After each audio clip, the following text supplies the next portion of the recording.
Meu Deus do céu. Começamos a falar, já tem um tempão aqui. Pessoal, nós estamos aqui numa revisão de conceitos. Quem vai assistir a aula gravada talvez dê conta que nós estamos já na terceira ou quarta transparência, mas essa aula ela começou assim, e nós mostramos essa figura, depois vocês podem se deter mais no arquivo. Só uma figura contextualizando o mal e o bom, o mau uso da terra e a restauração dos ecossistemas. Uma frase e alguns comentários sobre os objetivos do desenvolvimento sustentável e a década da restauração, que é a década que nós estamos agora. E aqui uma revisão de conceitos, que basicamente é ler isso aqui, né? Nós estamos comentando, né, esses conceitos que estão associados à aula de hoje. Então, estou aqui repetindo porque mostrando essas transparências que eu tinha esquecido de apertar o botão de gravação. Então, me perdoem, mas paramos por aqui. Então, professor, diga-me. Eu lembro que há muito tempo atrás, quando eu fiz meu TCC lá em 2002, a gente falava que tinha uma diferença entre recuperação e restauração. E Sim. naquela época se dizia que a recuperação seria você retornar enfim, a uma floresta, voltar a ser floresta, mas não necessariamente uma floresta com as mesmas características, enquanto que a restauração buscava voltar às mesmas características. Sim. Recentemente eu tive dando uma pesquisada sobre esses termos e eu vi que tem algo de diferente e que se usa muito os dois como sinônimo também, e aí eu fiquei meio perdida, se mudou alguma coisa na conceituação ao longo do tempo, enfim. Sim, eu já me deparei com esse problema também, tanto que eu coloquei aqui os dois juntos, porque eu tenho visto mais consenso, vamos dizer assim, nos dois como sinônimo. Por quê? Porque tem gente que diz que recuperação é uma coisa e outras pessoas que dizem que isso é restauração. Então, tem uma confusão aí. É comum isso, certo? Em algumas áreas, em alguns termos, assim, que quando junta a ecologia com a questão também, a ecologia humana, né, que envolve o ser humano participando desses processos. Eu acho que, para o nosso gasto aqui, a gente pode considerar como duas coisas muito parecidas, pelo menos, porque, do ponto de vista etimológico, não vamos encontrar uma diferença justificada ou que vá, né, que diga que uma e outra é outra.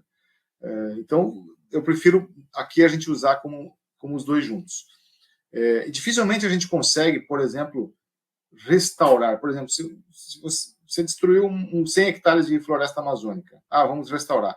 Ela nunca mais vai ser a mesma, né? Ecologicamente, pelos seus serviços ecossistemas, eventualmente sim, mas ela vai ter diferenças. Então, um retorno total à condição original não existe, até porque as florestas, os ecossistemas, eles são dinâmicos, né? Eles vão mudando. Então, tem essa situação aí. Mas alguém mais tinha pedido a palavra? Pode falar. Sou eu, a Raquel. Quando eu estudava, que era mais ou menos nessa mesma época que ela se referiu aí, eu não vi quem foi que levantou a mão, mas enfim.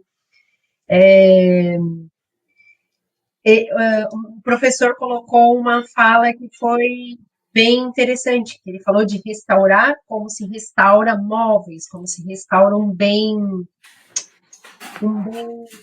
material, né?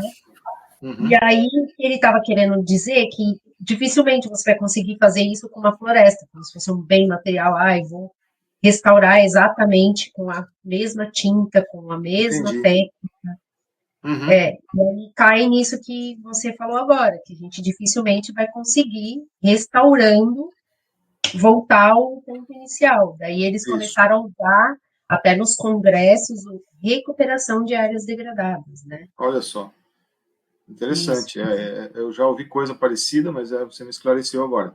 Faz sentido. E é igual conservação também. Ele falava, conservar, quando você fala assim, vou fazer uma conserva. Daí fazer essas analogias. Sim, Né? sim. Claro que lembrando que não é tão simples assim, né? Exato. Mas enfim. São conceitos, às vezes, dinâmicos, né, que vão mudando com o tempo. Muita coisa assim em biologia, em ecologia. Eu confesso que há mais tempo atrás, conservar é uma coisa muito mais radical, por exemplo, entre aspas, né? Tem que deixar como está, né? Seria o mito da natureza intocada. Mas não é, né? Pelo que vocês veem aqui, não é bem isso, né? porque existe uma corrente que é dominante aí nessas áreas, que diz assim, a gente não vai mais ter a natureza intocada, né? Não tem como mais. Então, a gente pode manter o próximo item que a gente vai falar ali, que são os serviços ecossistêmicos. Diga, Paulo, ou Pablo, se quiser falar agora. E aí, professor, tudo bom? Estão conseguindo me ouvir? Agora te ouço, sim. Ah, legal. Prof, a Unilivre é a Universidade Livre do Meio Ambiente, que fica em Curitiba. E agora, nós comentando aqui, lembrei que a questão de reabilitar, né, o espaço, Isso. Lá antigamente era uma pedreira, se eu não me engano, de basalto. Perfeito. E hoje é um espaço de educação ambiental, né? Bem bonito. Agora sim, agora eu sei o que você está falando. Já estive lá, conheço o lugar, passei por lá. Não me lembrando, não tinha associado o nome ao local, né? De fato, faz tempo. Mas é isso, agora eu entendi.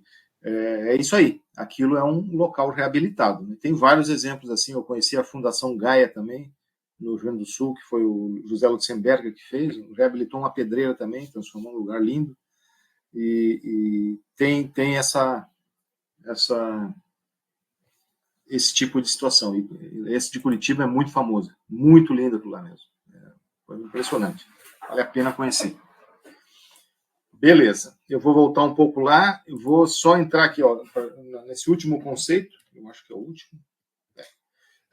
Serviços ecossistêmicos. Eu não sei se vocês já estão familiarizados com esse nome, com esse termo, mas nós vamos mostrar uma tabela de um trabalho bem antigo aí, que eu uso muito em aula, que aborda os tais serviços ecossistêmicos. O que são os serviços ecossistêmicos? Então, aqui, para o nosso gasto, né, sistemas costeiros, são os benefícios que a sociedade recebe dos ecossistemas, como serviços regulatórios, de abastecimento e culturais. Então, na verdade, a natureza nos presta serviços. A gente não vê dessa forma, mas a gente deve ver dessa forma como uma maneira mais correta de encarar, né, o nosso impacto sobre o planeta. Então, quando a gente começa a enxergar a natureza como geradora de serviços, a gente passa a respeitá-la mais. Essa é a ideia, né? Você não vai desprezar alguém que presta um serviço para você, em outras palavras. Você vai respeitar. Então, essa é a lógica. E os serviços ecossistêmicos, eles estão muito bem delineados, delimitados, pelo menos assim, a nível mais macro, para quase todos os ecossistemas que a gente conhece, né? Os costeiros, os continentais, os marinhos todos.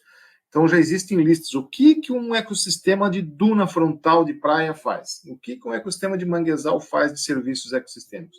Isso está muito bem delimitado. Então, vai ser bem legal a gente entrar nessa abordagem. Então, aqui, ó, fala um pouco mais de restauração, né, de ecossistemas, restauração ecológica de ecossistemas, baseados nessa literatura que eu estou usando aí, de um livro de recuperação de manguezais. Então, a restauração de ecossistemas é só um debate a mais, né? Uns comentários a mais.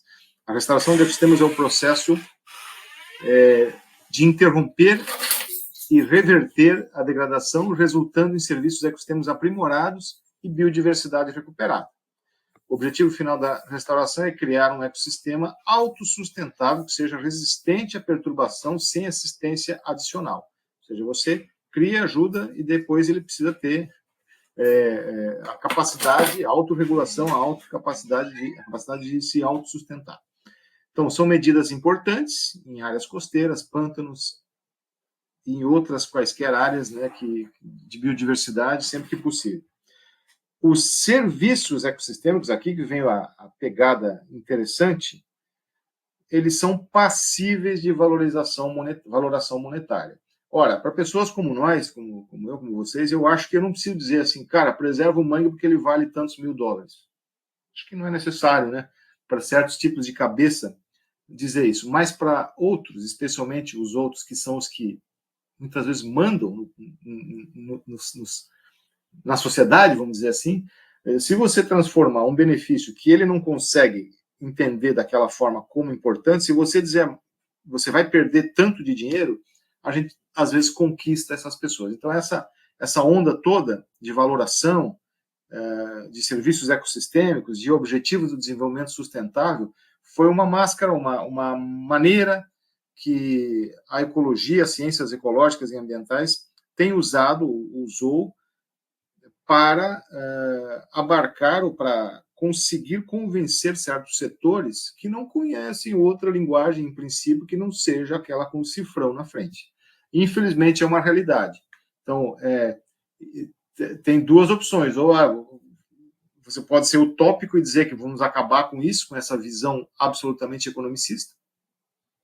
Né? Pode ser, não estou dizendo que isso seja certo ou errado, o que deve ser defendido ou não, mas você pode também conseguir conquistar pequenas vitórias ou retroceder na destruição, colocando essas pessoas, de alguma forma, um pouquinho mais para o nosso lado. Então, são esses os mecanismos que têm sido desenvolvidos. Né? Não é o objetivo aqui a gente dizer qual que é a maneira correta. Cada um tem a sua forma de pensar.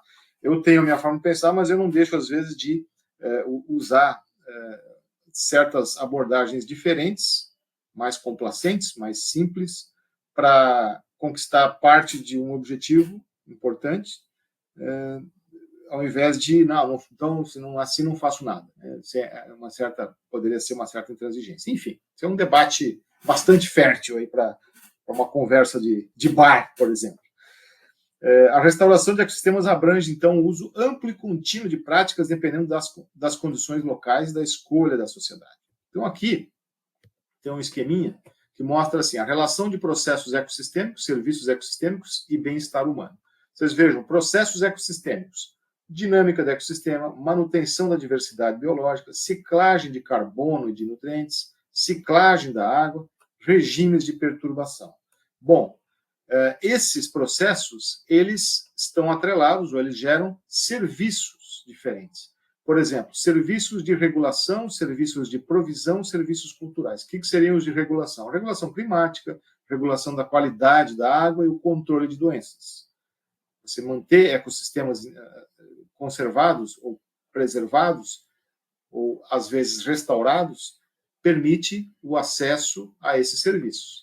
Eles também estão atrelados ou eles fornecem provisões, mas assim os processos ecossistêmicos também nos dão serviços de provisão. Alimento, água, combustível, madeira, fibra, fármacos bioquímicos e ainda serviços culturais. A identidade cultural que cada um de nós tem com a área que nasceu, que vive, que gosta, a recreação e o turismo, os benefícios estéticos e espirituais, tudo isso tem que estar no pacote. E levam aonde? Devem levar ao bem-estar humano, mas ao bem-estar humano geral. Não é o bem-estar humano de meia dúzia. Né? É aí que entra o que às vezes as pessoas confundem. Você está sendo ideológico, político, para um lado ou para o outro. Não tem nada a ver com isso. É ser absolutamente lógico, né? Ecológico. Nós precisamos que o bem-estar seja amplo e irrestrito, distribuído para todo mundo. Né? Isso não é comunismo, não é nada disso. Se quiserem também pode ser, mas não é. Necessariamente, e a gente precisa lembrar certas pessoas de que a pessoa não precisa ter $1 trilhão, né?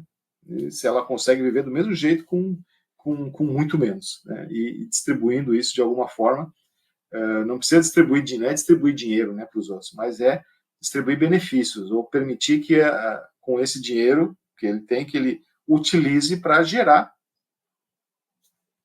restauração ou serviços para todos. Obviamente, temos que colocar aí nesse ponto a liberdade e escolha. O que é essa liberdade e escolha? Às vezes o ser humano não quer preservar certas coisas. Né? E já aconteceu, né? De a gente, do ponto de vista democrático, se colocar, bom, vamos aumentar a área de preservação nas margens de rios ou vamos diminuir? A sociedade, em alguns momentos, escolheu diminuir. Né? A sociedade, que eu falo no sentido, assim, às vezes, de quem tem, dentro do sistema democrático, que é imperfeito também, aqueles que têm mais força, mais dinheiro, mais capacidade de mobilização acabam prevalecendo. Então, gente, né, é complexo isso tudo. Né? Vocês vejam que tem muitas facetas. Né? Vamos ver o que tem aqui. Daí, hoje na TV Cultura teremos um programa Roda Viva 21 horas. Vamos tentar terminar antes disso, então. Será que vai dar? Carlos Nobre, esse cara é fantástico.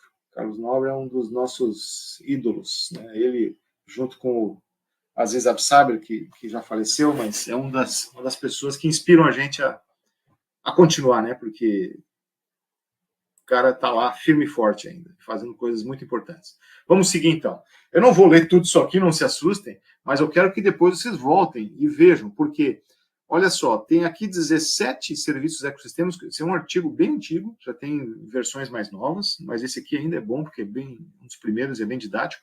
Na primeira coluna aqui vocês têm os serviços ecossistêmicos, ó, por exemplo, regulação de gases, regulação climática, regulação de distúrbios. Daí as funções ecossistêmicas, que é uma especificação maior, certo? Dos serviços, e os exemplos, certo? Desses serviços. O Constanza e colaboradores, em 97, definiu isso aqui para começar a equacionar esses serviços, atribuindo a ele valores. Daí saíram outras tabelas, como... aqui. Essa aqui é uma tabela de serviços ecossistêmicos com valores monetários, que mostram aqui, ó, dólares por hectare por ano. Então, você vê aqui, no bioma, à esquerda, tem os marinhos, ó, oceano aberto, ecossistemas costeiros, estuários, pradarias, leitos algais, recifes de coral, plataforma, certo? Além dos terrestres. Aqui daria para colocar mais coisas hoje, né, porque a ecologia marinha já diferenciou outros sistemas. E aqui, as áreas que se tem no total, né, no mundo, vezes 10 na 6, ou seja, isso aí é vezes milhões de hectares, né, os números que estão aqui. E aí, os valores que vocês veem aqui são valores monetários, ou valores de referência, em dólares por hectare por ano. Só para tomar um exemplo, né? O oceano aberto, ele nos dá serviço de regulação de gases, o 8, que é a ciclagem de nutrientes, o 11, que é o controle biológico, o 15, que é a produção de alimento, e o 17, que é o cultural. E o valor, isso aqui foram cálculos muito complexos que eles fizeram, o valor é o número. Esse valor, então, vai nos dar, aqui, ó, o oceano aberto tem um valor de 252 dólares por hectare por ano.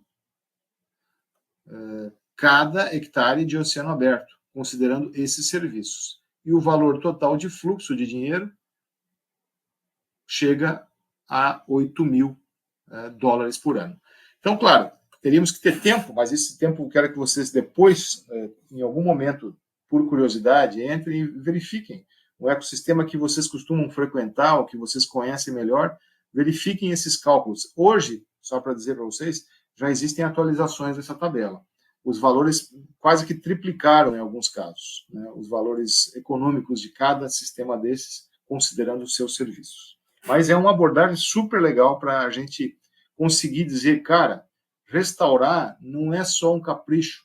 Restaurar é você também restaurar o fluxo de benefícios econômicos, de capital, para essas pessoas que gostam mais de se comunicar pelo cifrão. Então, é uma linguagem aprimorada. Bom, como é que estamos aqui? Ok. Aqui nós temos algumas... Estou vendo que hoje vai ter muita coisa nessa aula, eu não vou conseguir talvez terminar, a gente pode continuar em outro momento, ou eu deixo depois gravado, ou vocês podem também verificar o arquivo dessa aula e me reportarem discussões e dúvidas extras, além daquelas que a gente está cobrando aí pelo Moodle, ou tentando cobrar pelo Moodle. Mas aqui tem algumas ideias assim, ó, por que restaurar é tão importante? Aí você tem aqui dados, né? Ó, por exemplo, em termos da parte agrícola, 4,8 bilhões de hectares de áreas agrícolas e pastagens existem no mundo. 20% desse total já começam a ter declínio de produtividade e estresse, ou seja, são as áreas que já estão improdutivas. E assim tem para florestas, para águas doces, para campos, savanas, zonas com plantas herbáceas, e aqui embaixo é o que já perdemos disso tudo. Vamos ver se tem alguém perguntando aqui. Ricardo, diga. Professor, esses dias eu li alguma coisa que as árvores estão crescendo menos, né, em relação ao que era aí, eu não sei qual o recorte, mas né, isso confere ou não? O senhor já leu sobre isso?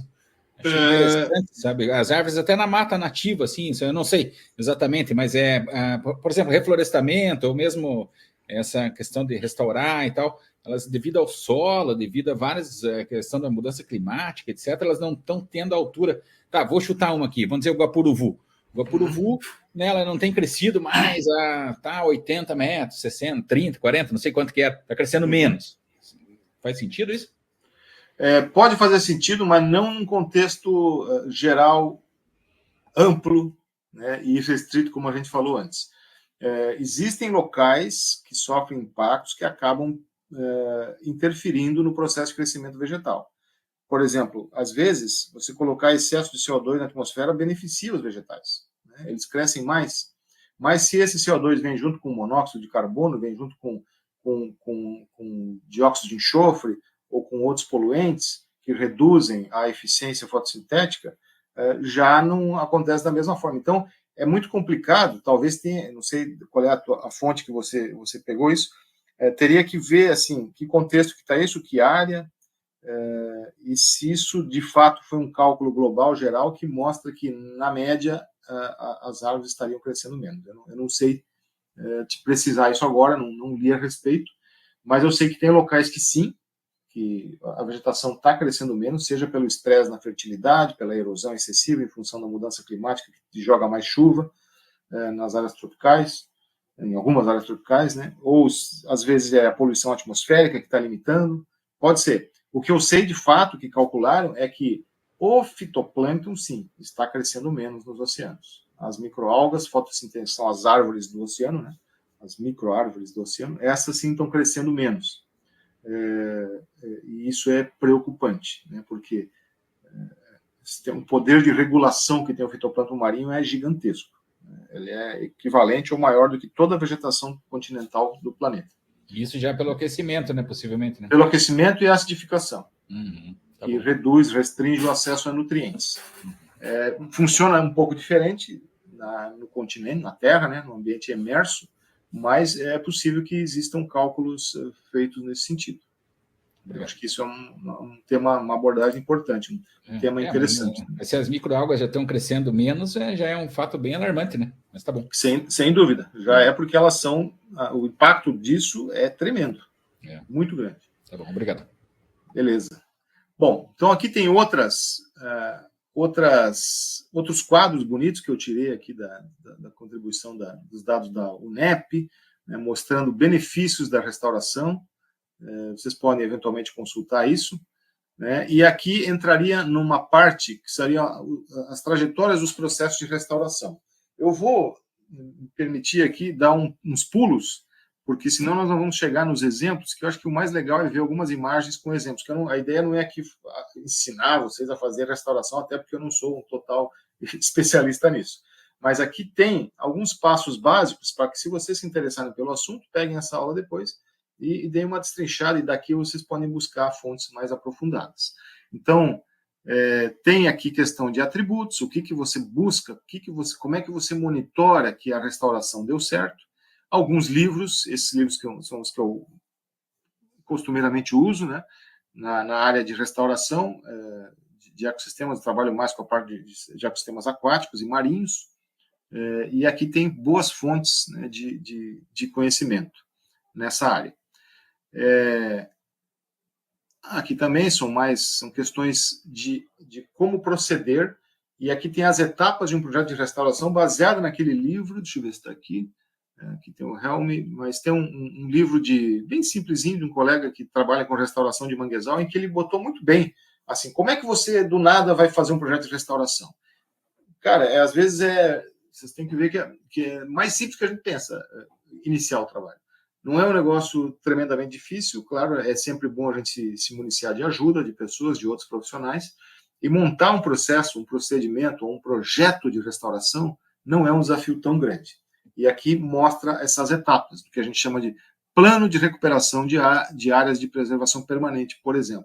Por quê? Porque esse livro foi focado ao manguezal, e manguezais são áreas de preservação permanente. Então, tem as etapas, né, de avaliação e análise da área, a etapa de plano, que envolve o plano de recuperação, e depois avaliação e monitoramento. Ou seja, não é só você chegar e fazer uma intervenção, é monitorar, depois que a intervenção está supostamente concluída, o que está acontecendo, ou seja, se nós estamos tendo reversão do problema e melhoria das condições ou dos serviços ecossistêmicos.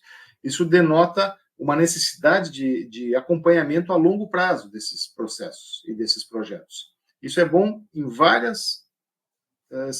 por várias razões. Primeiro, porque exige do poder público uma dedicação, uma atenção constante a esses projetos ou esses planos de restauração, e também, né, para muitos de vocês, muitos de nós, gera emprego e oportunidade de trabalhar em algo interessante, né, e que vai trazer benefícios para todos. Então, esse é o livrinho de manguezais, do Rogério. Ele traz de forma bastante assim, prática como você faria. Vocês podem até simular fazer um projeto aí na sua região. Pô, eu tenho uma área de manguezal que está sendo degradada. O que eu tenho que fazer? Vocês podem fazer um exercício intelectual aí, né? E vão construindo aos poucos. Vai que isso, eventualmente, vira um projeto. Eu já vi várias vezes isso acontecer. Alunos fazendo um trabalho de aula e isso virar uma realidade. Acreditem, não estou sendo só otimista, não. Estou sendo realista. Então, aqui, ó, por isso que eu botei leitura posterior, porque tem aqui a parte prática, né, de como é que você faz, caracteriza o sistema antes, os croquis, né, que a gente faz na área, considerando os locais erodidos, o que tem que fazer, como pode transformar uma coisa em outra. Sempre é bom fazer desenho, né, fazer croquis. Os croquis são muito úteis, porque nos dão uma visão espacial. Hoje nós temos acesso à foto aérea, imagem de satélite, dá para fazer muita coisa. Eu vou mostrar alguns exemplos já na sequência. Aqui também, então eu vou passar essa parte inicial e vou direto para os exemplos. Vamos lá. Entendendo com exemplos. Existem o que a gente chama de condição existente, a condição restaurada desejada e as possíveis ações requeridas, também dentro desse contexto. Não vou entrar no detalhe aqui agora, mas sabem que essa informação está aqui disponível. Tabelas também de referência e alguns exemplos. Olhem só, exemplos primeiro na forma de texto. Deixa eu ver se está tudo bem com vocês, não estou vendo vocês. Ok. Manguezais são tão inviabilizados, mas o aumento da proteção dos manguezais no Brasil pode ajudar o país a cumprir as metas de redução de emissões. Sem dúvida, sem dúvida. Isso é, Ana. Os manguezais são ecossistemas-chave, estratégicos nesse aspecto. Ó, exemplos que a UNEP traz. Eu já fiz alguns cursos, inclusive posso sugerir para vocês um curso que a UNEP mantém e outras instituições mantêm online de restauração. Funciona muito bem, tem que ter um tempinho, mas é legal. Vocês entram em contato com gente do mundo inteiro fazendo restauração. Então, por exemplo, o governo colombiano estabeleceu os certificados para incentivos florestais, o CIF, Certificado de Incentivo Florestal, blá, blá, blá. O programa remunera, olha só, proprietários de terras para plantar árvores com um pagamento maior por espécies nativas. Até o momento, permitiu a restauração de 258 mil hectares de floresta ao longo de 2 décadas. Em 2015, um fundo fiduciário ambiental, o Banco 2, né, o Banco CO2, financiado por empresas privadas, doações de cidadãos e fundos públicos, foi estabelecido para promover a restauração florestal e paisagística do país. Então, começou com uma iniciativa menor e houve sucesso, e aí o investimento dos grandes veio. Nos Estados Unidos, o Forest Resilience Bond usa capital privado para financiar atividades de restauração que proporcionam economia de custos de longo prazo. Então, claro, os americanos é dinheiro, né? Mas eles, como isso sempre envolve dinheiro, é fácil de convencê-los. Longo prazo para concessionárias de água, empresas de eletricidade e o Serviço Florestal dos Estados Unidos. Nessa parceria público-privada desenvolvida pela American Forest Foundation, blá, blá, blá, os beneficiários repassam as economias aos investidores por meio de pagamentos ao Forest Resilience Bond. Isso eu ouvi uma vez um programa de um cara que trabalhou na Companhia de Águas de Nova York, e hoje, por incrível que pareça, gente, a água que é fornecida na torneira em Nova York é uma água das melhores qualidades, é quase como uma água mineral, porque o serviço funciona e porque em algum momento um cara que foi chamado de louco lá na década de 70, que ele diz assim, se nós quisermos água boa, de qualidade para a crescente população de Nova York, nós precisamos ir lá em cima, nas bacias hidrográficas, nas áreas de alta montanha, locais, inclusive fora do estado de Nova York, e fazer aqueles proprietários de terra recuperarem as suas áreas e plantarem árvores para que seja produzida água. E pagando para que eles façam isso, e pagando bem. De maneira que, se o cara estava acostumado a criar galinhas e ganhava $1.000 por mês, nós precisamos pagar para ele $1.200 por mês para ele parar de criar galinhas e plantar árvores para produzir água. O cara falou isso, todo mundo chamou ele de louco. Funcionou, e hoje todo mundo, já tem até estátua dele lá, não me lembro o nome do cidadão, mas é um cara lá importante, que fez um programa nesse sentido e funcionou. Mostrou que você pagar por serviços ecossistêmicos é uma das soluções possíveis. Ou seja, paga com o dinheiro das pessoas que consomem água em Nova York. Né? E, claro, com a ajuda de capital privado, com a ajuda dos diferentes usuários, dos governos. Temos muitos exemplos.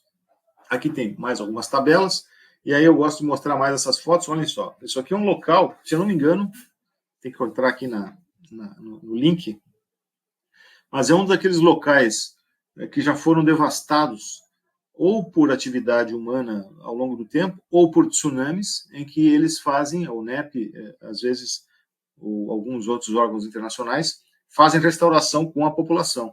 E aqui os caras estão plantando mangues, numa área em que foi perdido esse manguezal, seja por um efeito climático, um tsunami, alguma coisa assim, seja porque foi devastado por outros usos. Então, veja, a comunidade participando, é isso que a gente precisa ver aqui, né? A comunidade junta, usando, né, o seu tempo útil, né, para fazer restauração e melhorar as condições de vida de todo mundo. Vejam as imagens falam por si. Aqui, à esquerda em cima, era um ambiente degradado, né, e aí se fez um projeto de restauração, que envolve, inclusive, práticas agrícolas, como fazer patamares e curvas de nível. Então, nessa foto de baixo, já está um local, esse mesmo local em San Diego, na Califórnia, já mexido. Claro, você precisa, às vezes, mexer no solo, fazer o uso de máquinas, ou seja, tem gasto energético, tem despesa, mas vale a pena. Então, aqui na foto de baixo é depois que foi feito o início da implantação do projeto de restauração, com as curvas de nível, e depois do plantio das plantas originais. Aqui à direita é como ficou. Então, olha só, o que era e o que virou. Né? Foto preto e branco, mas dá para ter uma ideia, né, do que era isso. Aqui, o que faz a restauração ecológica? É esse tipo de coisa.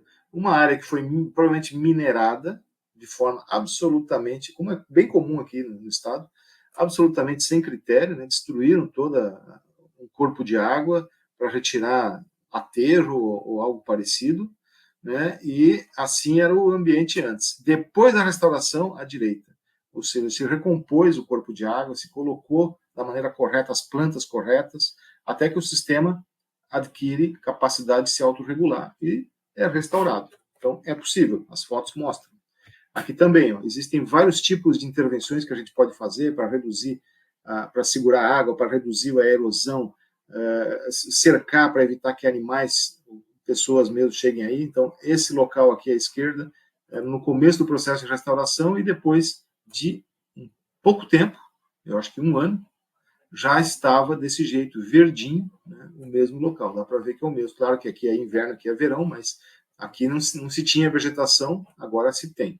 Nesse aqui, de maio de 2018 até agosto de 2018, olha o que as intervenções conseguiram gerar, né, entre o que era o sistema local e o que virou com a intervenção de restauração.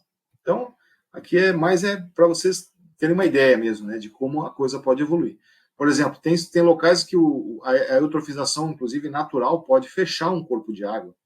Isso nem sempre é interessante. Você perde água com isso, vira um charco e ele perde alguns serviços. Ao passo que, se você controlar isso, reduzir um pouco algumas plantas que são muito exigentes de água e que crescem e tomam conta do sistema, tem que remover, que nem tem certos capins aí que são invasores que fazem isso. Se a gente controlar, conseguimos atribuir novos serviços ecossistêmicos, inclusive água de qualidade. Aqui já numa área de floresta de conífero, que estava antes, né? e o que virou depois, a água, normalmente nessas restaurações vegetais, florestais, a água vem naturalmente. Você faz a restauração da vegetação e a água brota, a água ressurge.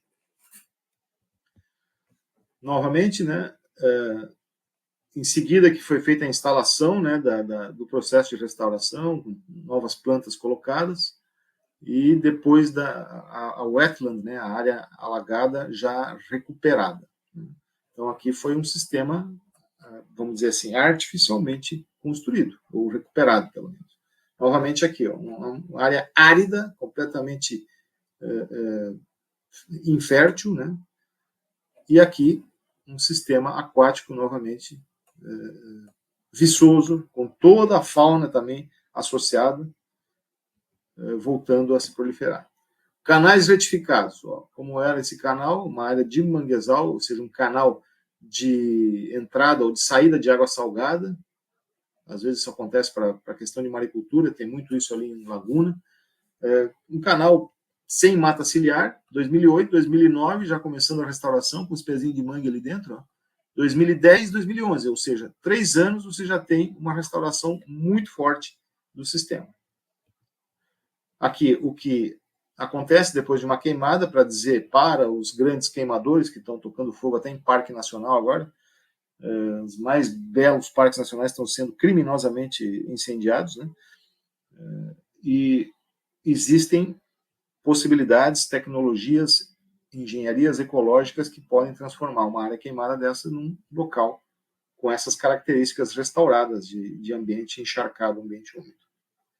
Mesma coisa aqui, ó, lixo, profusão de porcarias e um lago restaurado com mata ciliar. Aqui, manguezal que foi perdido à esquerda e depois de um processo de restauração, os mangues voltando a crescer numa determinada área. Aqui um exemplo, deixa eu ver se está tudo bem aí. Ok. Um exemplo curioso, não sei se alguém de vocês identifica essa área. Quando começou o aterro da Baía Sul aqui de Florianópolis para fazer a contorno sul, né, a Via Expressa Sul que leva ao sul da ilha, tem um túnel aqui em cima, foi criado um novo mangue. E meio que por acaso surgiu um novo mangue, porque fizeram essa rodovia, esse aterro gigantesco aqui, tiraram muita areia aqui do Saco dos Limões, fizeram a rodovia, e aqui vocês estão vendo nos primeiros momentos, 2002, só tem areia e essa lagoa, essa água aqui. Em seguida, o que aconteceu? Porque como a água do mar continuava chegando nessa área aqui, através desses canais que fizeram, que inclusive serviam para os pescadores ter acesso ao mar, vejam só o que aconteceu. Vou passar de 2002 para os tempos atuais, 2021, na verdade. Então, olhem só, de novo, para vocês verem o contraste, né?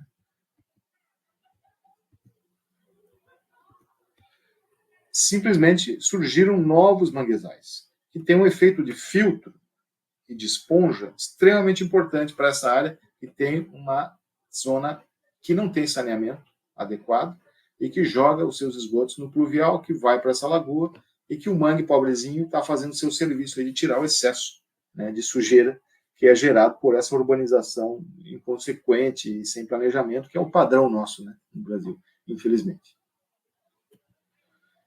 E a questão dos esgotos? Bom, esse é um capítulo à parte que eu coloquei aqui. Essa semana deu semana passada, uma palestra sobre isso.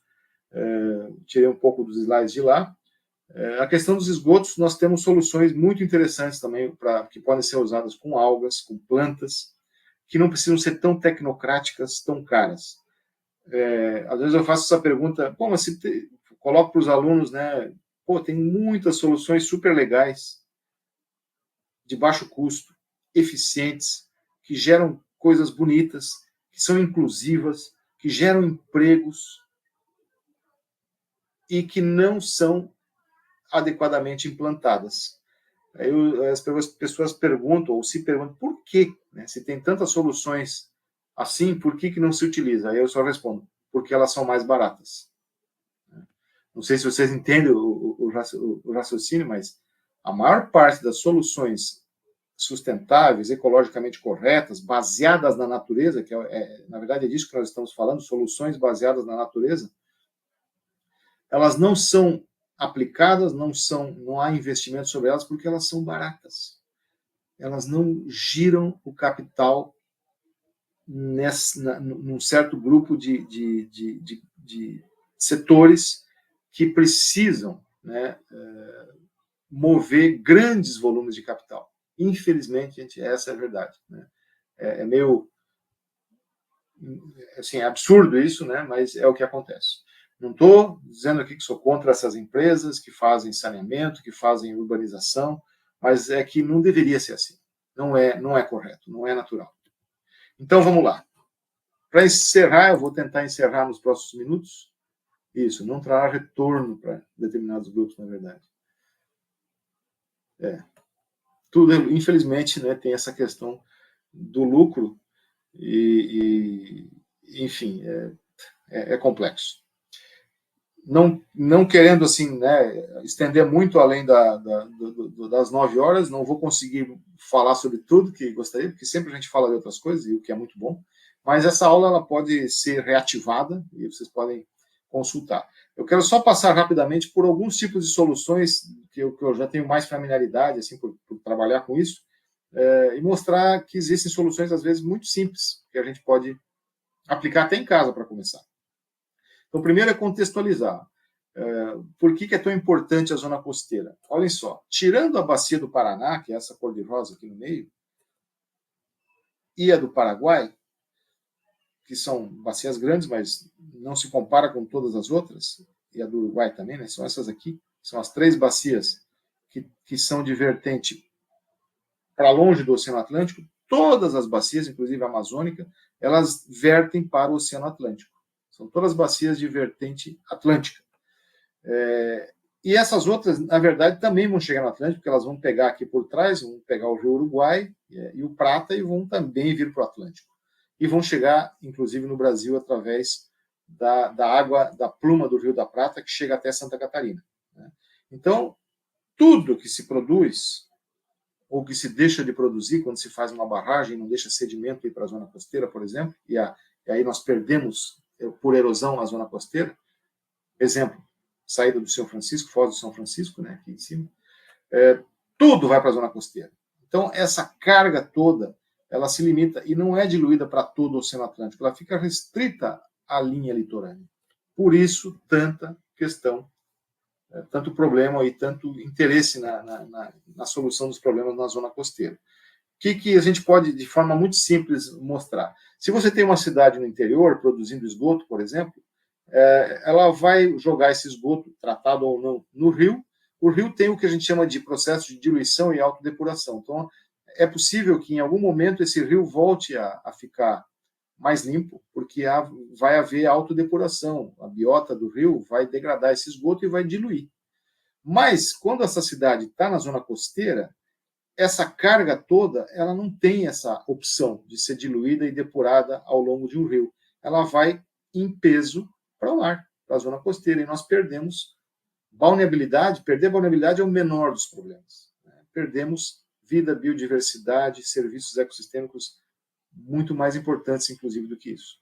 Então, é uma situação difícil, mas uma situação óbvia também, né, que a gente precisa considerar que na zona costeira precisamos resolver os problemas na medida que eles são gerados. Então, para vocês terem uma ideia, isso aqui vem lá do Atlas dos Esgotos, da ANA. No Brasil são produzidos 9,1 mil toneladas de esgoto por dia. 45% da população não possui tratamento de esgoto, isso na verdade é bem mais, esses são dados otimistas. 55% da população possui esgotamento sanitário adequado. Também é questionável isso aqui, porque esse adequado ele não leva em consideração todos os critérios. Eu falo isso porque já entrei no meio e sei como é. E a gente tem também coisas assim assustadoras. Mais de 100 mil quilômetros de rios já estão absolutamente anaeróbios ou completamente destruídos pelo excesso de esgoto de matéria orgânica. Então, essa parte vermelha aqui é a pior, né? Quantidade de 83 mil quilômetros de rio nesse estado, 27 mil no amarelo, 25 no verde, somente não, tem 1 milhão aqui de rios, claro que são as nascentes, as bacias hidrográficas gigantescas do país, que ainda estão relativamente bem em termos de carga poluidora. 3 miligramas por litro de DBO, mas já tem uma quantidade gigantesca também, completamente comprometida. Então, tem várias formas do esgoto chegar na zona costeira. Ele chega como esgoto bruto, esgoto tratado, né, sem nenhum tipo de tratamento. Ele chega por fluxo subsuperficial, ou seja, ele é produzido, jogado no subsolo, mas ele vai chegar no mar em algum momento. Tem o chamado runoff, que é o escoamento superficial, ou seja, toda a porcaria que a gente joga nas cidades, ou mesmo na zona agrícola, fica no solo. Quando chove, o solo arrasta isso para os rios e os rios levam para o mar. Isso a gente chama de escoamento superficial ou runoff, só para vocês verem um outro termo aí em inglês, né, mas que é técnico, que é muito usado. E ainda tem as indústrias, os portos, as contribuições somatórias das bacias, ou seja, o oceano está sob estresse constante. E aí nós temos cenas como essas, né? Esgotos sendo jogados em natura, óleo numa zona portuária, o runoff, que é o esgoto, né, sendo gerado, o escoamento superficial jogando todo tipo de porcaria, que às vezes fica pior do que o próprio esgoto doméstico, é o escoamento superficial das cidades. O fluxo subsuperficial, as cidades jogam as coisas em sumidouros, e isso de alguma forma vai chegar na forma, ainda que na forma de nutrientes, vai chegar no mar e vai causar alterações, eutrofização, dragagens, tudo isso é problema. Vou pular isso aqui, que são 2 piadinhas, depois vocês podem ver. E o que se faz normalmente com os esgotos? Na verdade, ou não se faz nada ou quase nada, ou seja, esconde-se, joga-se em sistemas ineficientes e se foge do problema, ou nós utilizamos os sistemas de tratamento convencional, que são aquilo que a gente falou antes, tecnocráticos. Funcionam? Funcionam. Podem funcionar. Não são bem administrados, às vezes não são bem localizados, não são bem monitorados e gerenciados, mas podem resolver boa parte dos problemas, a maior parte. Mas existem outras soluções. Os sistemas convencionais passam por tudo aquilo que talvez vocês já tenham visto em algum lugar, uma estação de tratamento com lagoas, lodo ativado, sistema anaeróbio, lagoas de estabilização, são os modelos que estão vigentes por aí.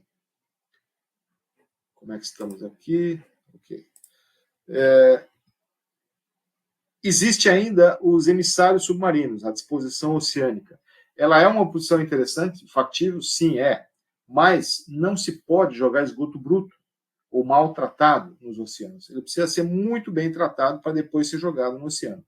Muitos tecnocratas, políticos acham assim, não, vamos botar emissário, que daí não precisa gastar dinheiro com tratamento, joga no mar, isso lá para longe, que isso não vai chegar aqui na praia. Chega às vezes e também gera impactos tremendos na biologia pesqueira, nos ecossistemas onde esse esgoto é jogado. Tem uma historinha que vocês podem buscar depois, eu posso disponibilizar, sobre as Ilhas Canárias. São ilhas como Florianópolis, por exemplo, mas só que são oceânicas. Eles têm 450 emissários submarinos nas 5 ou 6 ilhas que constituem o arquipélago das Canárias. E viram que não é mais uma solução viável. Por quê? Porque nem sempre o tratamento é bem feito, são sistemas extremamente caros, então não compensa, mais vale você tratar melhor o esgoto e incorporar esse esgoto em algum ecossistema, depois de tratado minimamente, do que você construir essas grandes obras e colocar esses emissários em algumas regiões. É evidente que são soluções interessantes, podem resolver boa parte dos problemas, mas não podem ser feitos como foi feito, por exemplo, no Rio de Janeiro ou nas Ilhas Canárias, onde eles jogam esgoto bruto no oceano. Então, existem prós e contras, existem limitações. E o que a gente propõe, dentro do contexto da restauração, as soluções baseadas na natureza. Aqui vão vir alguns exemplos também, para vocês, nesse momento, só visualizarem, para a gente poder ir terminando, baseados nesse livro, que está disponível na internet, né, sobre soluções baseadas na natureza para o tratamento de esgoto, de águas residuais. Né? E aqui vocês veem vantagens, desafios, vocês podem olhar com calma depois, e co-benefícios das soluções baseadas na natureza. Aqui eu só vou resumir da seguinte forma. Os sistemas tradicionais, convencionais de tratamento de esgoto que nós temos, eles resolvem parte do problema, resolvem. Mas eles pegam, por exemplo, o esgoto, fazem um processamento com gasto grande de energia e geram um lodo, e esse lodo não é aproveitado. Gera uma água que vai ser devolvida para o mar ou para um rio, e gera um lodo que é são as bactérias que cresceram comendo esse esgoto, vamos dizer assim. E isso tem que ser jogado num aterro sanitário, num aterro industrial, ou seja, gera mais despesa. As soluções baseadas na natureza, elas querem fechar o ciclo. Elas não querem chegar no final e ter um problema a ser resolvido ainda. Elas tratam o esgoto e, no final, o que sobra é reincorporado de alguma forma em mais vida, em mais sistemas ecológicos, nesse caso. Então, vocês vão ver coisas assim, né? Isso aqui é um sistema de tratamento de esgoto por wetland, né? Combinado com fluxo de fossa séptica para esse local. Aí você olha, putz, normalmente uma estação de tratamento é um troço feio e fedorento. Uma estação baseada em soluções naturais, ela é bonita e não cheira mal. Então, vem aquela pergunta, por que não usar mais? Aí vem aquela resposta, porque são baratas. E, infelizmente, essa é uma das grandes realidades. Então, são soluções, vocês vão ver as mais variadas. Esse livro é muito bom, porque ele é super didático, convido vocês a darem uma explorada. E é fácil de entender, está em inglês, mas é fácil de entender, é muito bem ilustrado. Você jogar o esgoto tratado, o esgoto final, e mesmo o lodo, e fazer reuso disso como água de reuso ou como fertilizante.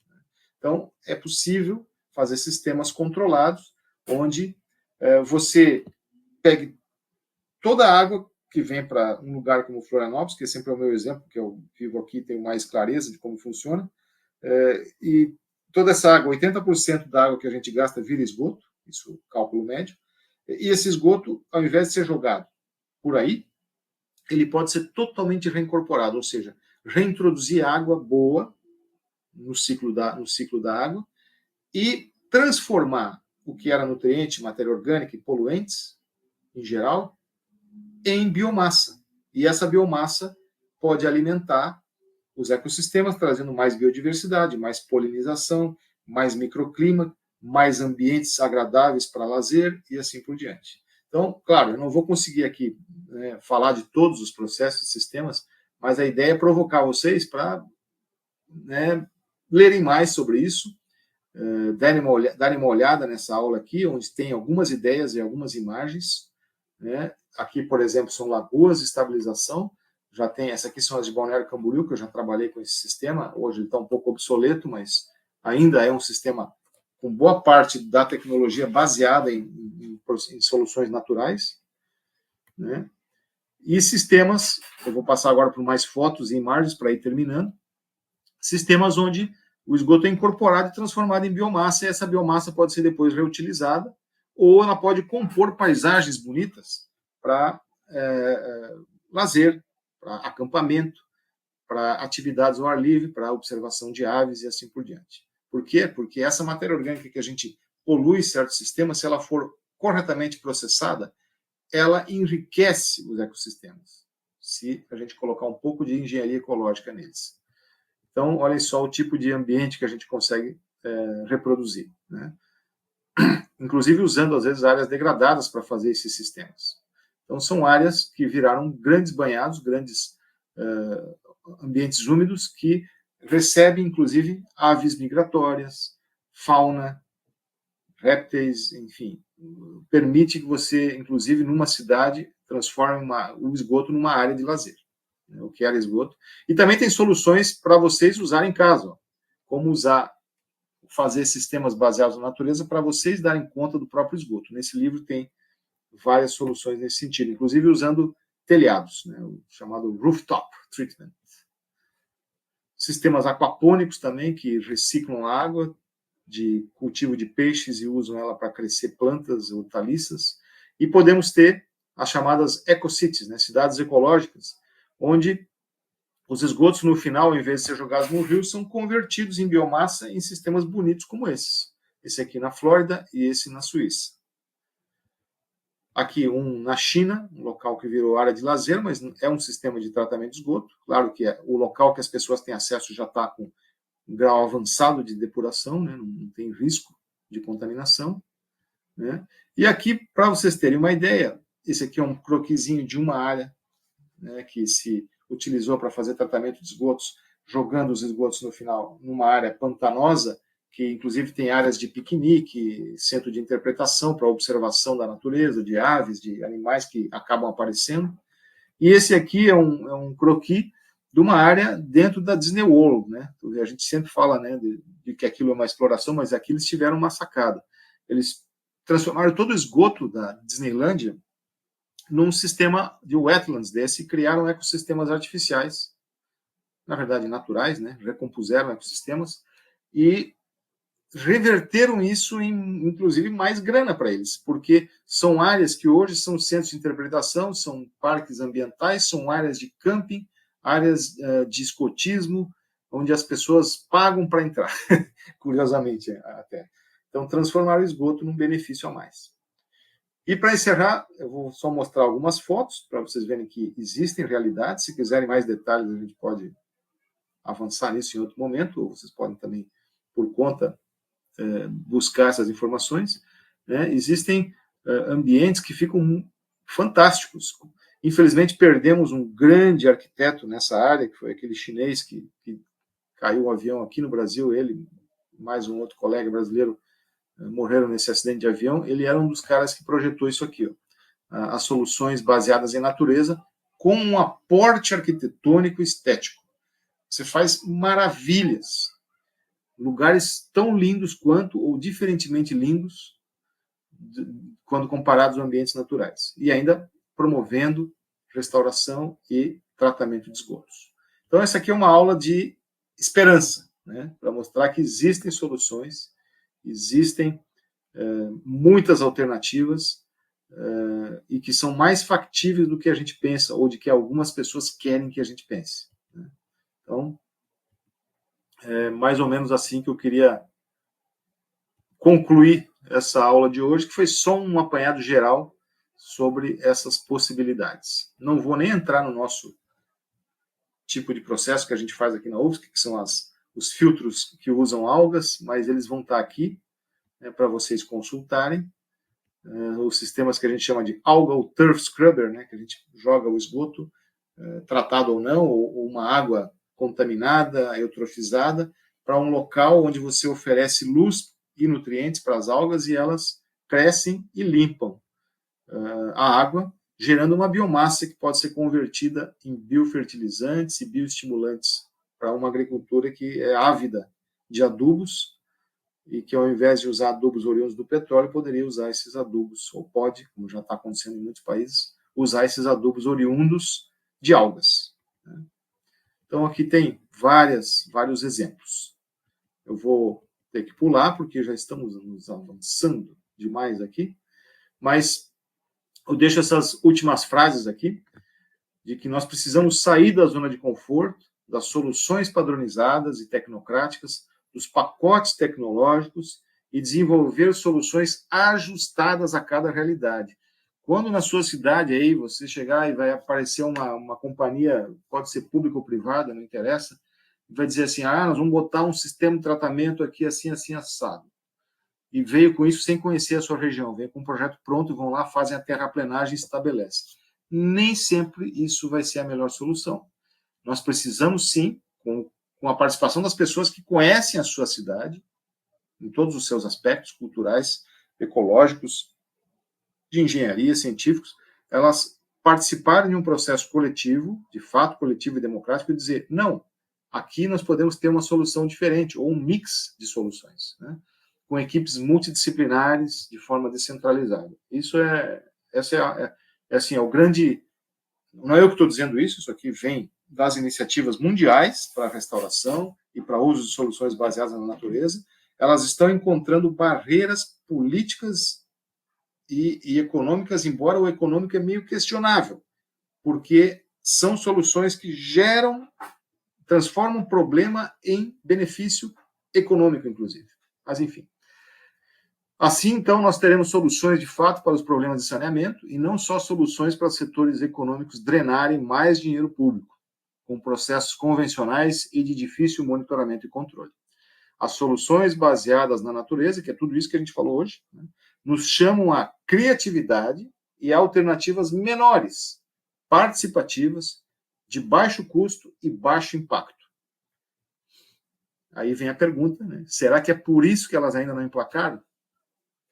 Grandes áreas destinadas à especulação imobiliária beneficiam poucos e de forma insustentável.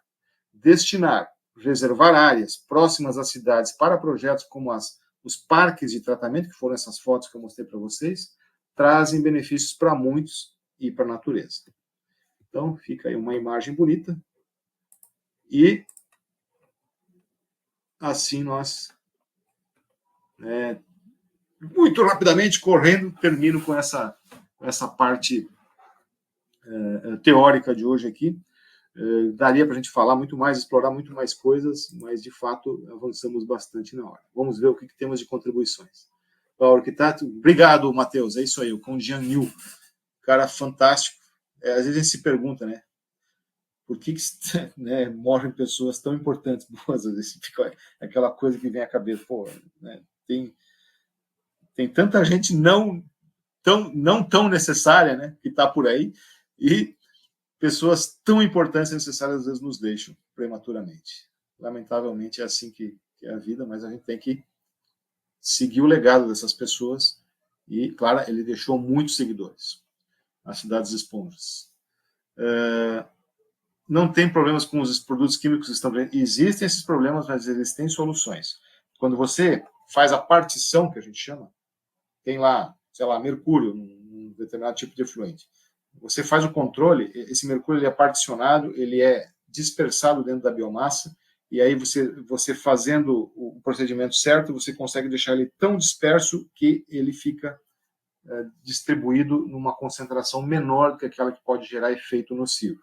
E, claro, tem situações que sim, você vai ter que, se o esgoto ele tem toxinas muito pesadas, essas toxinas têm que ser separadas ou esse esgoto tem que ser tratado de forma especial. Nós falamos aqui no 99%, que é assim, basicamente matéria orgânica, toxinas ou produtos químicos que podem ser adequadamente processados por essas soluções. Aí a gente poderia entrar nos detalhes, mas precisaria muito mais tempo. Era chinês, sim, era chinês ele. Aqui em Garopaba fizemos isso em um seminário com participação popular especialista, e foi sujeito à implantação de wetlands, mas pensa se o poder público deu alguma atenção para isso. Lamentavelmente, Elisa, tem acontecido por tudo isso. Complicado. Aqui em Bombinhas não é diferente, aqui em Floripa não é diferente também, nós estamos brigando. Nós temos alguns políticos aí que estão tentando também ajudar,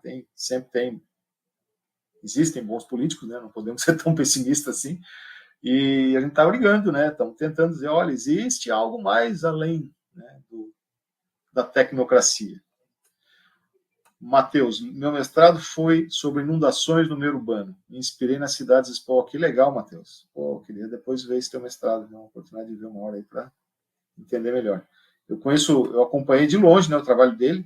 Algumas dessas imagens aqui vêm de referências dele, né, dessas imagens que eu coloquei aqui na área, e de colegas dele. Os chineses é uma coisa incrível, né? Há 20 anos atrás, 30 anos atrás, a gente falava, não, os chineses são os maiores poluidores, estão acabando com tudo. Os caras tão rapidamente reagiram que é de tirar o chapéu, né? Hoje eles, tudo bem, poluíram, destruíram, ainda poluem, ainda destroem, sim, mas a velocidade com que eles entraram nisso, né, de soluções baseadas na natureza para reverter os problemas, foi tão impressionante que a gente precisa dar um voto de confiança e de mérito, né, para eles. Beleza. Pessoal, então, eu sei que vocês devem estar cansados. Já são quase... já são 9 horas, olha só. Então, eu acho que a gente podia ir terminando. Esse encontro foi foi muito legal participar aí com vocês, vocês são bem participativos, né? Boa parte de vocês. Não só aqui, né, nas aulas síncronas, mas também nos trabalhos, nas ideias que vocês têm lançado aí no Moodle, nas tarefas. Fica o compromisso meu de resolver essas pendengas todas que estão aí na questão das atividades. Obrigado, Karine. Não sei se foram excelentes, mas assim, eu sempre me esforço, mas é porque não é nada, né, o que a gente fala aqui, esses assuntos, não é nada forçado. Se vocês me veem, às vezes, empolgado, falando demais, é porque realmente eu estou aqui gostando de fazer isso, de estar aqui com vocês falando sobre isso. E às vezes, né, vocês até podem ter vivências ou experiências maiores do que eu nesses temas, especialmente quando se trata das áreas, né, que vocês vivem, que têm conhecimento maior. Então, isso aqui, na verdade, é um compartilhamento, né? Eu estou aprendendo também. Eu que agradeço vocês, gratidão por conhecê-los, por ter a oportunidade de desfrutar alguns momentos. E não vai parar por aqui, né? Nós vamos ter novos momentos aí de interação. A minha função aqui era não ser tão cansativo assim para vocês, ao ponto de que não fosse a primeira disciplina assim que eu vou desistir, né, desse curso. Não desistam, por favor. Vai vir coisa boa por aí. E a gente quer muito que vocês sigam até o fim, né, e que essa experiência desse curso dê certo nos seus vários objetivos. Então, obrigado, Iria. Obrigado a todos vocês.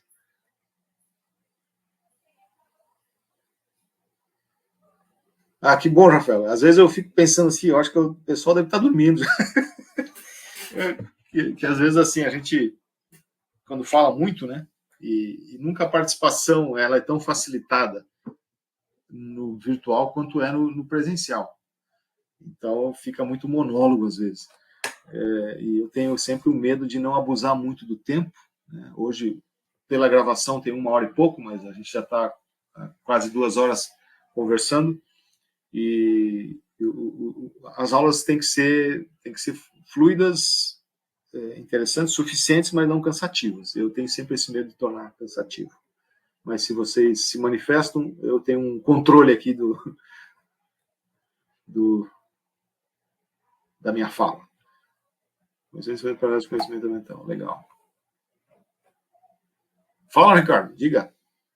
Pô, eu me sinto chato ficar perguntando, mas Não, cara, isso é que me dá alívio aqui. Vocês têm paciência com a minha ignorância aí, todo mundo. Tá? Não, imagina. Imagino que a pergunta assim vai ter, o senhor vai falar, tem vários tipos, imagino que sim, mas lá sobre restauração de mangues, a questão de fazer muda de algas, e daí a minha pergunta, eu quero chegar assim numa comparação com a agricultura, que há uma produção de sementes, né? Existem as sementeiras. E nessa área ali de restauração de mangues e tal, de florestas marinhas e tal, existe alguma coisa que a gente tenha sementes, ou como é que faz para, assim, no geral, eu sei que cada tipo é um tipo, né? Vamos falar, macrófita é um tipo, outro, grama é outro tipo, mas existe, assim, alguma solução, assim, em larga escala, vamos restaurar tal lugar e, botar um caminhão de sementes lá e o troço vai? Uma ótima pergunta, Obrigado. Ricardo, essa uma visão assim que agora eu fiquei até assim, cara, como é que eu não me lembrei de falar disso antes? Claro, é importante a gente perguntar isso, porque para alguns sistemas, felizmente, inclusive aqui em Santa Catarina é modelo isso, né? Não só aqui, mas aqui nós temos um excelente modelo para a restauração de Mata Atlântica, porque nós temos a Premave, que é uma associação criada por alguns colegas aí, há muitos anos atrás, e que se dedica à produção de mudas e sementes de plantas não comerciais, de plantas usadas para o reflorestamento, a propagação ou a restauração da Mata Atlântica. Então, foi uma das iniciativas mais antigas que tem em Santa Catarina e no Brasil, essa associação, a Premave, esqueci o nome dela agora, mas são colegas muito queridos e que fazem um trabalho espetacular. Porque, claro, a gente tem que entender assim, claro, uma coisa é você produzir semente de milho, sei lá, de tomate, que é comercial e tal. Agora, ninguém não vai encontrar no viveiro facilmente propágulo de mangue, ou semente de mangue, ou qualquer coisa que você, ou locais com sementes ou mudas selecionadas, não. Quando você estabelece um projeto, você vai ter que ir atrás de tudo, vai ter que fazer os seus propágulos, vai ter que colher, vai ter que preparar o ambiente e gerar os teus próprios propágulos, né? No caso do manguezal. O interessante do mangue é que muitas vezes, se a gente só condicionar o terreno, assim como também funciona para alguns tipos de floresta, o próprio manguezal das vizinhanças, se você faz a hidrologia bem feita, por isso que tem uma interação aí de engenharia, hidrologia, ecologia, biologia, botânica, enfim, tudo interage nisso aí, Às vezes, como aquele exemplo que eu mostrei para vocês, aqui do manguezal da Baía Sul, né, que é um manguezal novo, que não existia antes do aterro da Via Expressa Sul, ali eles começaram com iniciativas de plantio, fizeram viveiros, mas a maior parte da área que se restaurou, ou que não é se restaurou, se criou, uma criação nova de manguezal, se deu naturalmente. Os propágulos foram levados pela água, se estabeleceram, encontraram ali as condições hidrológicas e edáficas e geológicas adequadas, e os manguezais e marismas se estabeleceram quase que naturalmente. Mas dá, claro, para a gente fazer um planejamento. Quando você quer, eu quero recuperar manguezal, o que eu vou precisar? Aí vem todo aquele raciocínio, que inclusive está em parte aí nessa aula, para você providenciar as coisas necessárias. Mas, de fato, não tem, como tem para plantas agrícolas de maior significância econômica, os propágulos disponíveis. Você tem que criar. Assim como você viu aqui no laboratório, o pessoal com as gramíneas marinhas pega de um lugar para o outro, tenta... Os ciclos, às vezes, não estão dominados para fazer a reprodução e a geração de novos propágulos. Então, é tudo desafio científico, desafio técnico. Mas está crescendo, sabe?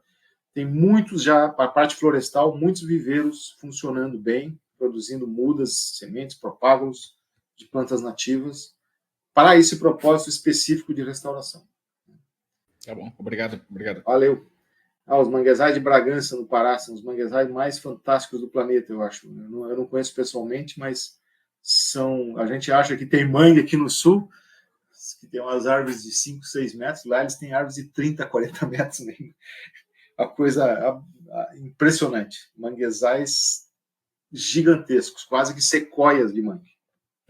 Também. Então, pessoal, eu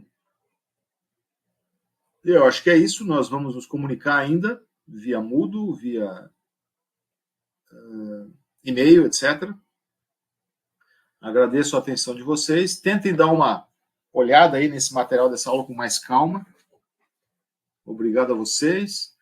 E boa noite. Vamos nos falar novamente, provavelmente na parte presencial. E contatos via e-mail, estamos sempre abertos. Um grande abraço e boa noite para vocês. Pode falar, Raquel. Foi sem querer, mas obrigada. De nada, imagina. Eu que agradeço. Tchau. Tchau.